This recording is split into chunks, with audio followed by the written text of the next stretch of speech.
జై తెలంగాణ, జై తెలంగాణ. కేసీఆర్ గారి నాయకత్వం, కేసీఆర్ గారి నాయకత్వం. జోహార్ తెలంగాణ అమర వీరులకు. సభాధ్యక్షత వహిస్తున్న మిత్రులు, సౌమ్యులు, మన మాజీ శాసనసభ్యులు ఉడతల సతీష్ బాబు గారికి, గౌరవ మాజీ మంత్రివర్యులు, మన ఉమ్మడి కరీంనగర్ జిల్లాకు ఈ మెంబర్షిప్ కు మొత్తం పార్టీ కార్యక్రమాలకు ఇన్ఛార్జిగా వ్యవహరిస్తూ ఈ మధ్య మన పార్టీలో చేరిన తర్వాత మొత్తం ఉమ్మడి జిల్లాకు రాష్ట్ర వ్యాప్తంగా కూడా బీఆర్ఎస్ పార్టీకి బ్రహ్మాండమైనటువంటి ఊపును అందించినటువంటి పెద్దలు శ్రీ జీవన్ రెడ్డి గారికి, గౌరవనీయులు మా కెప్టెన్ సాబ్, నిజంగా ఆ రోజు మేము రాజశేఖర్ రెడ్డి గారి కేబినెట్ లో మంత్రులుగా ఉన్నాం. 6గురం ఉండేవాళ్ళం. ఆనాడు కేసీఆర్ గారు ఢిల్లీకి వెళ్ళి ఫోన్ చేసి, ఈ రాజశేఖర్ రెడ్డి గారి ప్రభుత్వం, ఈ కాంగ్రెస్ ప్రభుత్వం 610 జీవో అమలు చేయట్లేదు, పోతిరెడ్డిపాడు పొక్క పెద్ద కొడుతున్నారు, పులిచింతల గట్టి తెలంగాణను ముంచుతున్నారు, మనం ఈ గవర్నమెంట్ లో ఉండొద్దు, రాజీనామా చేయని ఢిల్లీకి వెళ్ళి ఫోన్ వస్తే మా కెప్టెన్ లక్ష్మీకాంతారావు గారు నేను సంతకాలు పెట్టి 5 నిమిషాల్లో రాజ్భవన్ కు పోయి రాజీనామా ఇచ్చినాం. అసలు ఎంత చెప్పినా తక్కువే కెప్టెన్ గారి గురించి.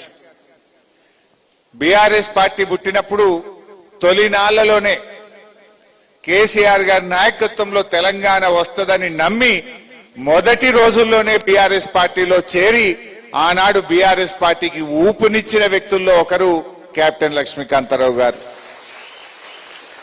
ఇంకా చెప్పాలంటే ఆనాడు కేసీఆర్ చచ్చుడో తెలంగాణ వచ్చుడో అని ఆమరణ నిరాహార దీక్షకు కేసీఆర్ గారు బయలుదేరితే కేసీఆర్ గారు వెంట కారులో కూర్చొని తాను కూడా ప్రయాణిస్తూ అల్గునూరు చౌరస్తాలో కేసీఆర్ గారితో పాటు అరెస్ట్ అయి ఖమ్మం జైలు జీవితం గడిపిన నాయకుడు కెప్టెన్ లక్ష్మీకాంతారావు గారు.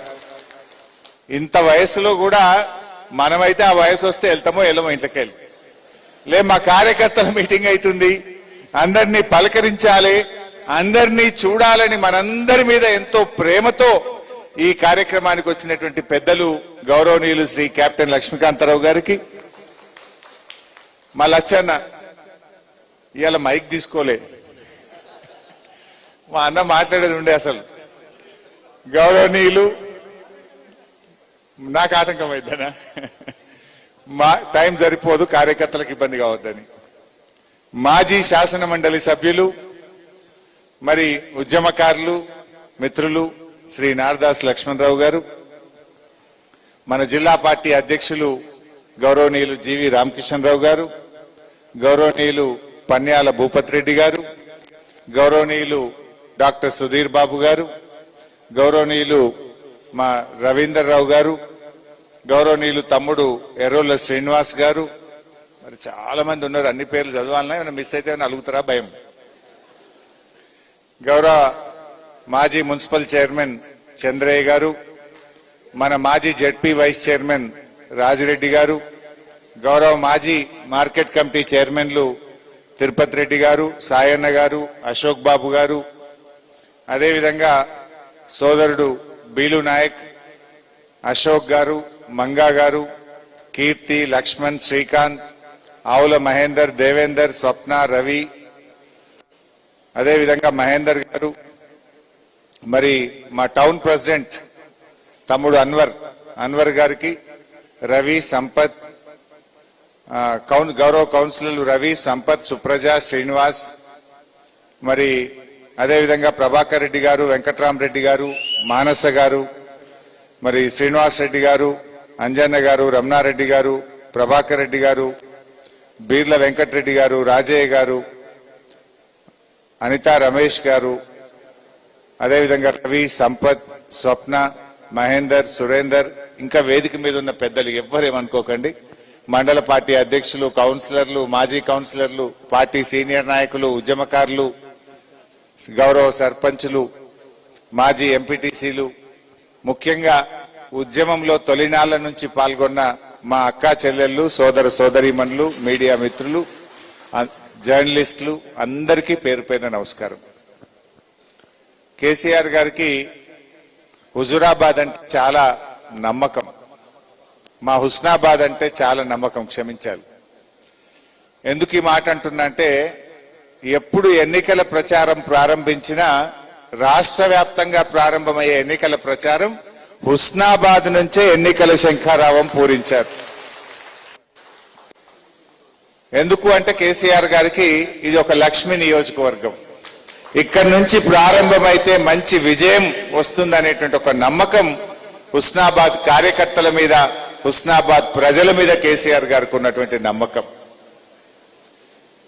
ఈరోజు హుస్నాబాద్ లో నాకు బాగా గుర్తు, ఆనాడు సైకిల్ యాత్ర చేసిండ్రు కేసీఆర్.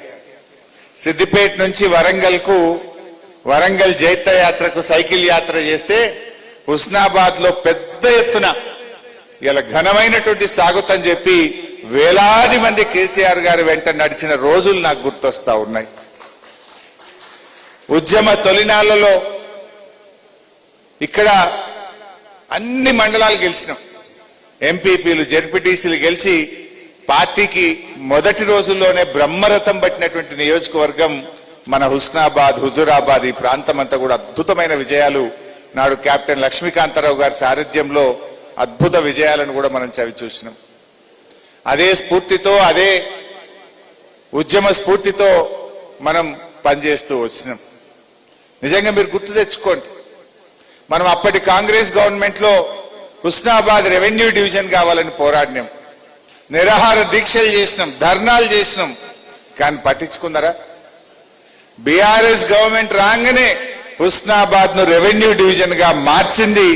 ఇవాళ మీ కలను నిజం చేసింది కేసీఆర్ గారు. ఎన్ని చేసుకున్నాం మనం? మన రెవెన్యూ డివిజన్ తెచ్చుకున్నాం, డిఎస్పీ ఆఫీస్ తెచ్చుకున్నాం, ఎలక్ట్రిసిటీ డిఈ ఆఫీస్ తెచ్చుకున్నాం, గౌరవెల్లి ప్రాజెక్ట్ ను పూర్తి చేసుకున్నాం. ఇది మన చెరువు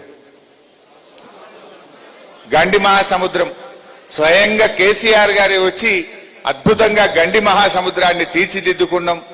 ఈ నేషనల్ హైవే ఆ రోజు నేను, సతీష్ అన్న ఢిల్లీకి పోయి గడ్కరీ గారిని కలిసి 2014-19 మధ్య ఇవాళ ఎల్కతుర్తి నుంచి సిద్దిపేట దాకా అద్భుతమైన నేషనల్ హైవే అయిందంటే కూడా ఆ రోజు మన ప్రభుత్వంలో మనం తయారు చేసుకున్నటువంటి పని. ఇట్లా ఎన్నో మంచి కార్యక్రమాలు. ఇంటిగ్రేటెడ్ ఆఫీస్ కాంప్లెక్స్ ఎంత అద్భుతంగా కట్టుకున్నాం హుస్నాబాద్ లో. అసలు ఆ రోజు ఆనాటి కాంగ్రెస్ ప్రభుత్వంలో హుస్నాబాద్ డిపోను మినీ డిపోగా మార్చిండ్రు. అంత 10 బస్సులో ఏముండే. మళ్ళా బీఆర్ఎస్ గవర్నమెంట్ రాగానే దాని ఫుల్ ఫ్లెజ్డ్ డిపోగా మార్చింది కూడా నాటి బీఆర్ఎస్ ప్రభుత్వమే. ధర్నాలు మీరు డిపో రద్దయిద్దంటే ఇక్కడ నుంచి హైదరాబాద్ దాకా మీరు పాదయాత్రలు చేసిండ్రు, యాదుకుంది నాకు. మళ్ళా దాని డిపోను పునరుద్ధరింపజేసుకున్నాం. హుస్నాబాద్ పట్టణాన్ని ఎంత గొప్పగా తీర్చిదిద్దుకున్నాం మనం. రోడ్లు గాని, అసలు గల్లీ గల్లీ మా సతీష్ అన్న అడుగుడు ప్యాకేజ్ తెచ్చుడు, 30 కోట్లు, 20 కోట్లు, 15 కోట్లు. ప్రతి దఫాలో హుస్నాబాద్ పట్టణ అభివృద్ధి కోసం అనేక డబ్బులు సమకూర్చుకొని ఈ పట్టణాన్ని అద్భుతంగా మనం తయారు చేసుకున్నాం. త్రాగునీటి కోసం ఇబ్బంది పడ్డ హుస్నాబాద్, మంచినీరు ఎండాకాలం వచ్చిందంటే పోరాటం ఉండేది, నీళ్ల యుద్ధాలు జరిగేది. అటువంటి హుస్నాబాద్ కు మరి అద్భుతంగా మిషన్ భగీరథ కింద తండాలకు, గూడాలకు, ఇంటింటికి కూడా త్రాగునీరు తెచ్చి అద్భుతంగా మన హుస్నాబాద్ ను బీఆర్ఎస్ హయాంలో తీర్చిదిద్దుకున్నాం. ఆనాడు మా సతీష్ అన్న అడిగితే ఆరోగ్య మంత్రిగా నేను మాతా శిశు సంక్షేమ ఆసుపత్రి, ఈ హుస్నాబాద్ పట్టణానికి 100 పడకల ఆసుపత్రిని కూడా మంజూరు చేసి నిర్మాణం చేసుకున్నాం. ఇట్లా అనేక విషయాలు చెప్పుకుంటే ఎన్నో ఉన్నాయి మనం చేసినటువంటి పనులు. అసలు తండాలు గ్రామ పంచాయతీలు కావాలనే కళ దశాబ్దాల కళ. ఆనాటి కాంగ్రెస్ తండాలు గ్రామ పంచాయతీలు చేస్తామని మాట తప్పితే బీఆర్ఎస్ ప్రభుత్వ హయాంలో ఈ రాష్ట్రంలో 3400 తండాలను గ్రామ పంచాయతీలుగా చేసుకున్నాం. ఎందుకు మన హుస్నాబాద్ లో కూడా 120 దాదాపు 100 కొత్త గ్రామ పంచాయతీలు, సబ్జెక్టు కరెక్షన్. ఎన్నో తండాలు ఇక్కడ కూడా మనం గ్రామ పంచాయతీలు చేసుకున్నాం. ఇట్లా మంచి కార్యక్రమాలు జరిగినాయి. ఇందాక పెద్దలు జీవన్ రెడ్డి సాబ్ చెప్పిండ్రు, బీఆర్ఎస్ మంచిగా పనిచేసింది, కానీ కాంగ్రెస్ ఎక్కువ ఆశ చూపింది. కృతజ్ఞతకు ఆశకు మధ్య పోటీ జరిగింది. కేసీఆర్ బాగా మనకు రైతు బంధు ఎలక్షన్లో చెప్పకపోయినా రైతు బంధు ఇచ్చిండు, ఎన్నికల్లో హామీ ఇవ్వకపోయినా రైతు బీమా ఇచ్చిండు, ఎన్నికల్లో చెప్పకపోయినా కళ్యాణ లక్ష్మి ఇచ్చిండు, ఎన్నికల్లో మాట ఇవ్వకపోయినా కేసీఆర్ కిట్ ఇచ్చిండు. ఇట్లా ఓట్ల కోసం చెప్పకపోయినా మన గురుకుల పాఠశాలలో ప్రభుత్వ పాఠశాలల్లో చదువుకునే పిల్లలకు సన్నబియ్యంతో కడుపు నిండా అన్నం పెట్టిండు. ఎన్నికల్లో హామీ ఇవ్వకపోయినా 4 కేజీలు కాదు రేషన్ కార్డు మీద ప్రతి మనిషికి 6 కిలోల బియ్యం ఇస్తా, సీలింగ్ లేకుండా బియ్యం ఇస్తా అని కేసీఆర్ గారు ఇచ్చిండ్రు. ఎన్నికల్లో చెప్పినవి చేసిండ్రు, చెప్పని హామీలు కూడా ప్రజలకు ఏం కావాలో మన కేసీఆర్ గారు మనకు చేసి ఇచ్చిండ్రు. అయితే ప్రజలు కేసీఆర్ బాగా చేసిండు, కానీ రేవంత్ రెడ్డి 15,000 ఇస్తా అంటుండు కదా, రైతు బంధు 4,000 పెన్షన్ ఇస్తా అంటుండు కదా, అక్కా చెల్లెళ్లకు మహాలక్ష్మి కింద 2,500 ఇస్తా అంటుండు కదా అని ఒక ఆశ పెట్టిండు మనకు. కృతజ్ఞతకు ఆశకు మధ్య పోటీ జరిగితే ఎప్పుడైనా ఆశే గెలుస్తుంది కదా, మనుషులం కదా, ఆశ గెలుస్తుంది. కానీ ఇప్పుడు నిజస్వరూపం బయటపడ్డది. రేవంత్ రెడ్డి మనల్ని మోసం చేసిండు, రేవంత్ రెడ్డి మాటలకు మాత్రమే పరిమితమైంది తప్ప ఆయన చెయ్యడు. అరే మనం కేసీఆర్ గారిని అనవసరంగా పోడగొట్టుకున్నాం అనేటువంటి విషయం ఇప్పుడు ప్రజలకు అర్థమైతా ఉంది. మొన్న కల్లాల వడ్ల మీద రైతులకు ప్రతి ఒక్కరు కేసీఆర్ యాదికి వచ్చిండు. ఎరువు బస్తాల కోసం లైన్లలో నిలబడ్డ ప్రతి రైతన్నకు అరే నాడు కేసీఆర్ ఉండగా ఈ ఎరువు బస్తాల గోసలేదు అని గుర్తొస్తా ఉంది. రైతు బంధు కోసం ఎదురు చూసిన రైతన్నకు ఆనాడు మనము అసలు ఎదురు చూడు లేదు, అడుగులు లేదు, టింగు టింగు నా ఫోన్లు మోగినాయి, రైతు బంధు టైం మీద పడ్డది, కరోనా వచ్చినా రైతు బంధు ఆగలేదని ఇవాళ ఎదురు చూస్తున్న రైతన్నకు కేసీఆర్ యాదికి వస్తున్నాడు. ఇట్లా ఏ రంగం చూసినా అద్భుతమైనటువంటి ఫలితాలు మన బీఆర్ఎస్ ప్రభుత్వం అందించింది. మీరెవ్వరు కూడా అధైర్యపడాల్సిన అవసరం లేదు. మన పని మనం చేసుకుంటూ పోవాలి. కాంగ్రెస్ మోసాలను ఎండగట్టాలి, ప్రజలను చైతన్యపరచాలి. మనం గా పని చేసుకుంటూ పోతే విజయం తానంతట తానే మనకు వచ్చి తీరుతుంది. కానీ కార్యకర్తలుగా మనం మర్చిపోవద్దు. ఇప్పుడు ఎస్ఐఆర్ ప్రోగ్రాం వచ్చింది, అదేదో భూతమో ఎస్ఐఆర్లో ఏందో ఆగమైతుందో అని అనుకోవాల్సిన అవసరం లేదు. కానీ మనం జాగ్రత్తగా ఉండాలి. ఎవరైతే పోలింగ్ బూత్ ఏజెంట్లుగా ఉన్నామో మన బాధ్యత సక్రమంగా నిర్వహిస్తే ఏ ఓటు ఎక్కడికి పోదు. ఏంది ఎస్ఐఆర్ అంటే ఏంటి? 20 ఏండ్లకు ఒక్కసారి special intensive revision of votes అంటే ఫుల్గా రివ్యూ చేస్తారు. మనమే చూస్తాం ఊర్లల్లా చచ్చిపోయిన ఓట్లు అట్లే ఉంటాయి, తీసేస్తారా? డబుల్ ఓట్లు ఉంటాయి మన బూత్ల. పోలింగ్ బూత్లో పనిచేస్తే ఒక ఓటు 2 జాగాలు ఉంటుంది, ఒకటే బూత్లో కూడా 2 సార్లు వస్తుంది. లేదా ఇప్పుడు హుస్నాబాద్ పట్టణం ఉంది, ఇల్లు ఫస్ట్ వార్డులో కాల్ చేసి 5వ వార్డులకు పోయిండు, ఫస్ట్ వార్డులో ఓటు అట్లే ఉంటుంది, 5వ వార్డులో కొత్త ఓటు రాస్తారు. అంటే ఒక మనిషికి 2 ఓట్లు ఉంటాయి. చనిపోయిన వాళ్ళ ఓట్లు ఉంటాయి, ఊర్లో ఉంటాయి, హుస్నాబాద్లో ఉంటాయి. కోయడలో ఓటు ఉంటుంది, పిల్లల చదువుకు హుస్నాబాద్కి వస్తే హుస్నాబాద్లో ఓటు ఉంటుంది. ఈ ఎస్ఐఆర్లో ఏంటంటే డబుల్ ఓట్లు లేకుండా, చనిపోయిన ఓట్లు లేకుండా ఓట్లను ఒకసారి క్లీనప్ చేసి రియల్ ఓటర్స్ ను నమోదు చేసే ప్రక్రియ అంతే తప్ప ఇంట్లో ఏమో లేదు. కాకపోతే పోలింగ్ బూత్ ఏజెంట్లు ఇలా ఎలక్షన్ కమిషను రాజకీయ పార్టీలకు కూడా అధికారికంగా ఈ కార్యక్రమంలో భాగస్వామ్యం కల్పించింది. రైట్ రాయల్ గా మీరు పాల్గొనొచ్చు. ప్రతి బూత్ కు anganwadi teacher booth level officer గా ఉంటారు. అట్లనే మీరు కూడా పోలింగ్ బూత్ ఏజెంట్ గా మీరు కూడా ఎన్నికల కమిషన్ ఆదేశాల మేరకు మీరు కూడా అంతే అధికారాన్ని కలిగి ఉంటారు. ఈ నెల 25వ తారీఖు నుంచి అది స్టార్ట్ కాబోతా ఉంది. నెల రోజులు ఉంటుంది, జూన్ 25 నుంచి జూలై 25 వరకు.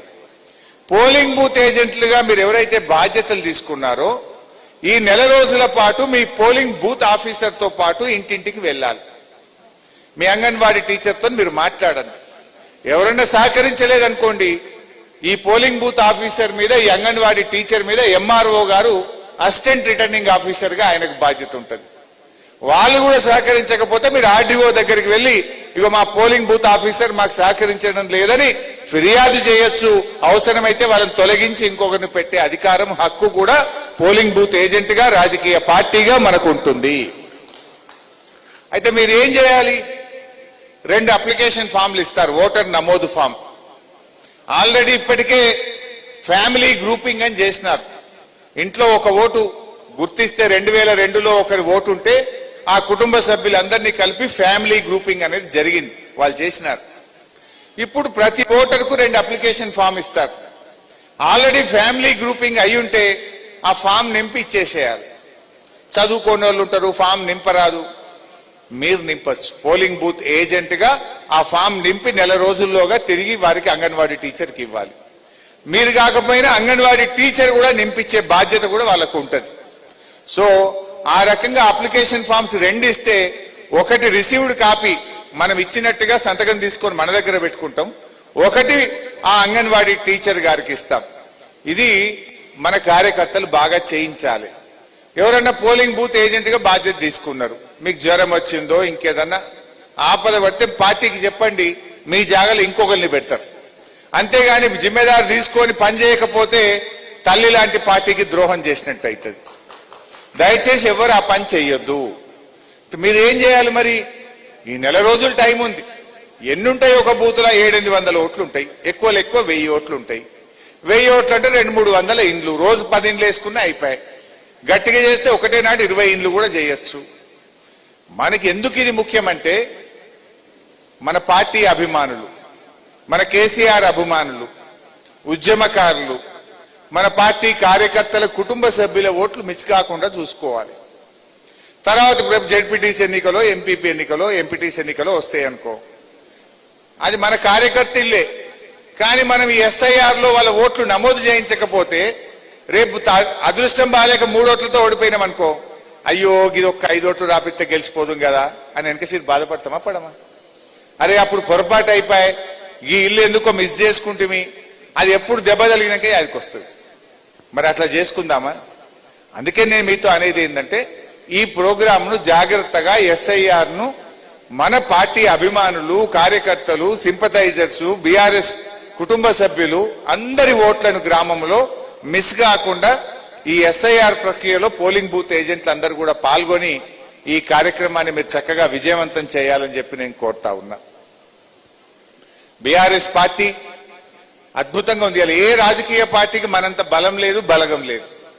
నిజంగా చెప్పాలంటే ఈ రాష్ట్రంలో మంచి బలగమున్న పార్టీ, బలమున్న పార్టీ BRS పార్టీ. ఇలా కాంగ్రెస్ టెక్నికల్ గా గెలవచ్చు, 64 సీట్లు గెలవచ్చు, కానీ ఇప్పటికీ కొన్ని నియోజకవర్గాల్లో వాళ్ళకి మనుషులు కూడా లేరు, పోటీ చేసే నాయకత్వం లేదు. 119 నియోజకవర్గాల్లో బలమైనటువంటి నాయకత్వం ఉన్న ఒకే పార్టీ ఈ రాష్ట్రంలో BRS పార్టీ. బీజేపీ వాళ్ళకైతే 12 మందం ఉండరు, కాంగ్రెస్ వాళ్ళకు చారణ మందం ఉండరు, కానీ 100కు 100% ఉన్న నాయకత్వం ఉన్న పార్టీ ఈరోజు మన BRS పార్టీ. సో మనం మంచిగా పనిచేసుకుందాం. ఇలా ఉద్యమం చేసింది మనం, రాష్ట్రం తెచ్చింది మనం, అభివృద్ధిలో నడిపింది మనం. ఇలా కాంగ్రెస్ వచ్చిన తర్వాత అన్ని విషయాలు కూడా అర్థమవుతున్నాయి. ఇందాక చెప్పిన కెప్టెన్ సాబ్ ఆనాడు మంత్రి పదవికి ఇట్లా గడ్డిపోచే లెక్క రాజీనామా చేసిండు. ఇవాళ ఉన్న రేవంత్ రెడ్డి సంగతి తెలుసా మీకు? ఆనాడు కేసీఆర్ ఆమరణ నిరాహార దీక్షతో డిసెంబర్ 9, 2009 తెలంగాణ వచ్చింది. ఆంధ్ర ఎమ్మెల్యేలంతా రాజీనామా చేసిండు, వచ్చిన తెలంగాణ ఆగిపోయింది. అప్పుడు ఏం డిమాండ్ వచ్చింది?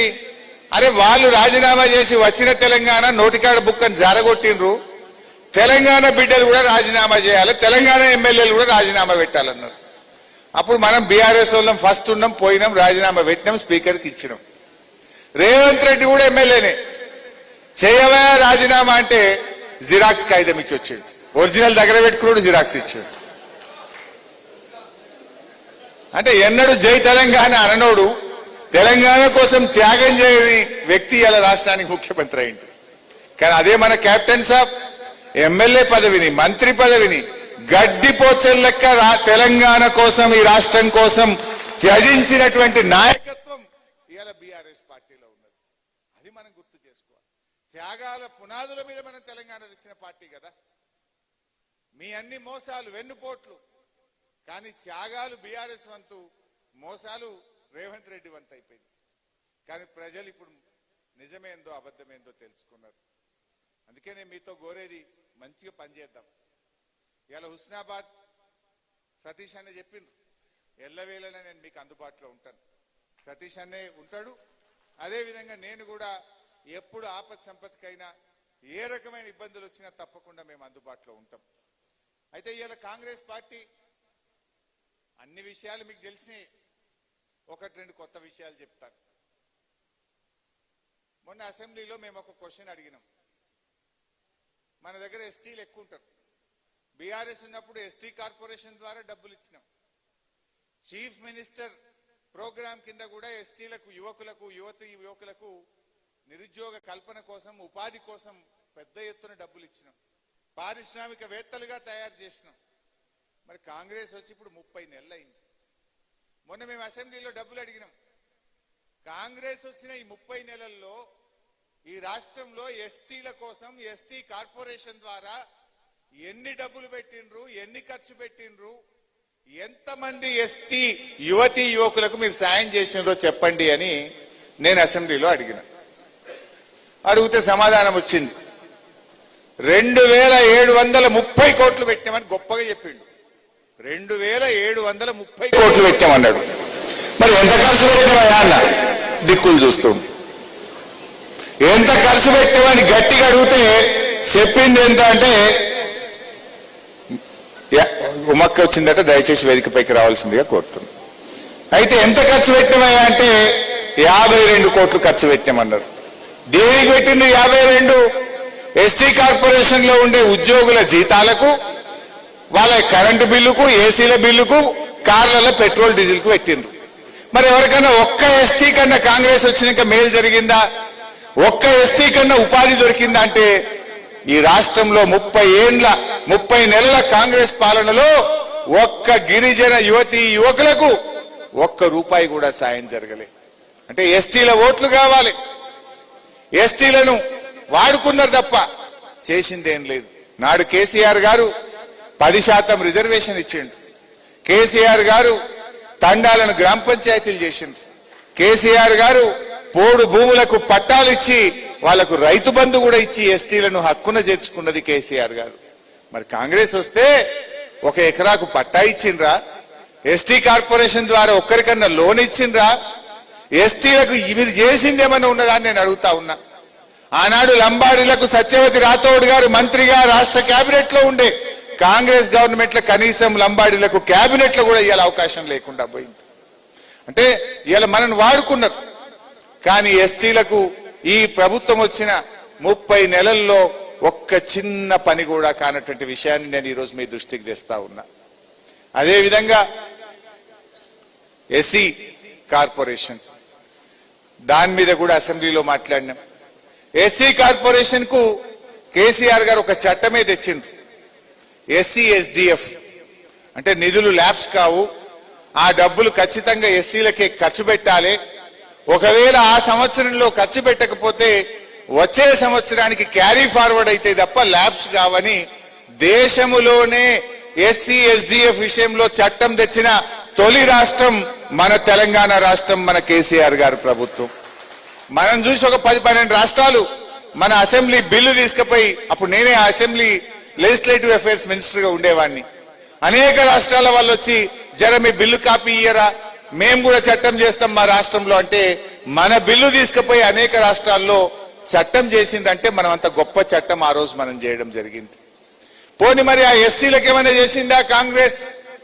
ఎన్ని డబ్బులు పెట్టిండ్రు బడ్జెట్ లో అడిగినాం.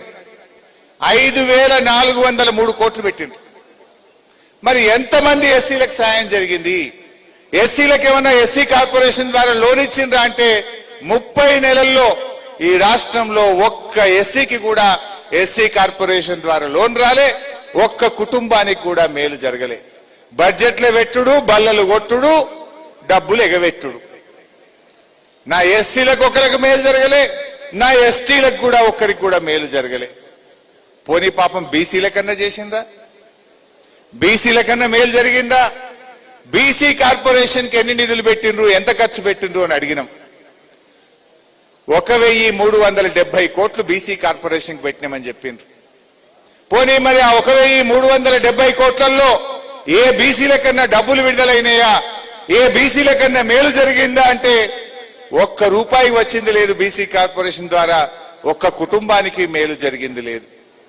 33 కార్పొరేషన్లు పెట్టిండ్రు. కులం కోటి, గీతన్నల కోటి, యాదవన్నల కోటి, ఇట్లా 33 కులాలకు 33 కార్పొరేషన్లు పెట్టిండ్రు. మరి 33 కార్పొరేషన్లతోనన్నా ఎవరికన్నా ఒక్కరికన్నా సాయం జరిగిందా అంటే ఆ కార్పొరేషన్ కు ఒక కాంగ్రెస్ నాయకుడిని చైర్మన్ వేసిండ్రు, ప్యూను ఫ్యాన్ పెట్టిండ్రు, ఓ కారు ఇచ్చిండ్రు తప్ప ఒక్కరికి మాత్రం ఏ కార్పొరేషన్ ద్వారా ఒక్కరికి కూడా ఒక్క రూపాయి సాయం జరగలేదు. పూసలోళ్ళకు కార్పొరేషన్, బలిజోళ్ళకు కార్పొరేషన్, ఇట్లా అన్ని కులాలకు వేసిండ్రు. అడిగినోళ్ళకి వేసిండ్రు. ఓ ప్యూను ఫ్యాను కారు బుగ్గ కారు గంతే, ఏమి ఎవ్వరికి ఒక్క రూపాయి సాయం జరగలేదు.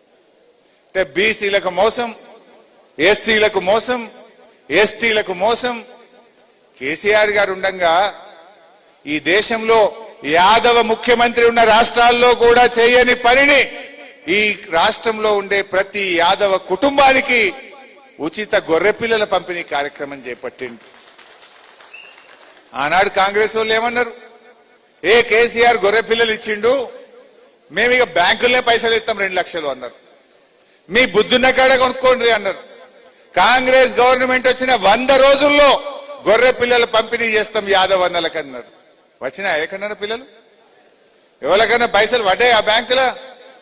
అంటే ఆయనతో గొర్రె పిల్లల పథకం బంద్ అయింది. యాదవ్ అన్నలకు మోసం చేసిండ్రు. కేసీఆర్ గారు మా మత్స్యకారులకు, ముదిరాజులకు, గంగపుత్రులకు చెరువులు బాగా చేసిండు, వలలు ఇచ్చిండు, మోపెడ్ లూనాలు ఇచ్చిండు, వాళ్ళకు బోట్లు ఇచ్చిండు. దాదాపు 1000 కోట్ల రూపాయలు మత్స్యకారుల మీద బీఆర్ఎస్ ప్రభుత్వం ఖర్చు పెట్టింది. ప్రతి సంవత్సరం 100 కోట్ల రూపాయలు ఖర్చు పెట్టి ఉచితంగా చేప పిల్లలు, రొయ్య పిల్లలు పోసింది కేసీఆర్ ప్రభుత్వం. కాంగ్రెస్ వచ్చింది, అది కూడా బంద్ అయిపోయింది. పోయిన ఏడాది పోయలే, అంతకుముందు ఏడాది పోయలే. ఈ ఏడాదన్నా టెండర్లు పిలిచిందని మొన్న తెలుసుకున్నా. జనరల్ గా టెండర్లు ఎప్పుడు పిలవాలి? ఏప్రిల్లో పిలవాలి, జూన్ జూలైలో వానపడంగానే పిల్లలు పోయాలి. ఇప్పటికిప్పుడు జూన్ వచ్చింది, చేప పిల్లలకు టెండర్లు పిలవలే. ఈ సంవత్సరం కూడా చేప పిల్లలు పోసేటట్లేరు. 3 ఏళ్ల ముదిరాజులకు, గంగపుత్రులకు మోసం, యాదవన్నలకు మోసం. పోనీ చేనేత కార్మికులకు ఏమైనా చేసిండ్రా? 30 నెలల ఆనాడు థ్రిఫ్ట్ పథకం పెట్టింది బీఆర్ఎస్ ప్రభుత్వం. నూలు, రసాయనాల మీద సబ్సిడీ ఇచ్చింది బీఆర్ఎస్ ప్రభుత్వం. బతుకమ్మ చీరలు, పిల్లల స్కూల్ యూనిఫామ్లు చేనేత కార్మికులకు ఇచ్చి ఉపాధి కల్పించింది బీఆర్ఎస్ ప్రభుత్వం. కాంగ్రెస్ వచ్చినాక అది కూడా బంద్ అయిపోయింది. సబ్సిడీ వస్తలేదు, థ్రిఫ్ట్ పథకం ఆగిపోయింది. మరి బట్టలు ఇచ్చే ఎవరికి ఇచ్చిండ్రు అంటే గుజరాత్ కంపెనీకి పిల్లల బట్టలు ఆర్డర్ ఇచ్చిండ్రు. చేనేత కార్మికులకు చేతి మీద పని లేకుండా చేసిండ్రు. అంటే చేనేతలకు మోసం అయిపోయింది. దళితులకు దళిత బంధు ఆనాడు కేసీఆర్ 10 లక్షలు ఇస్తే మేము రాగానే 12 లక్షలు ఇస్తామన్నారు. అర్రాజు వాడింది. వచ్చిందా? ఉన్న 10 లక్షలు వాయ, 12 లక్షలు రాకపోయా. దళిత బంధు బంద్ అయిపోయింది. ఏ బంధు లేదుగా. కొన్ని గౌడన్నలకు ఏమైనా చేసిండ్రా? ఆనాడు కేసీఆర్ గారు గౌడన్నలు ఎవరు అడగలే, కానీ ఆయనే ఆలోచించి వైన్ షాపుల్లో, బార్ షాపుల్లో 15% రిజర్వేషన్ ఇచ్చిన ఒకే ఒక్క రాష్ట్రం ఈ భారతదేశంలో తెలంగాణ రాష్ట్రం. 15% రిజర్వేషన్ ఇచ్చిండు. ఈత చెట్లకు, తాటి చెట్లకు పన్ను రద్దు చేసిండు. ఆటోమేటిక్ రినివల్ విధానం తెచ్చిండు. గౌడన్నలకు కేసీఆర్ అండగా నిలిచిండు. ఎన్నడూ కళ్ళు డిపోల మీద కేసులు కాలే. 10 ఏళ్ల బీఆర్ఎస్ పాలనలో కళ్ళు డిపోల మీద రైడ్లు లేవు, కేసులు లేవు, జైళ్లలో పెట్టులు లేదు. కాంగ్రెస్ రాగానే మొన్న మా సిద్దిపేట డిపో రైడ్ అయింది, 10 మంది జైలుకు పోయినరు. రంగదాంపల్లి డిపో రైడ్ అయింది, ఆడ జైలుకు పోయినరు.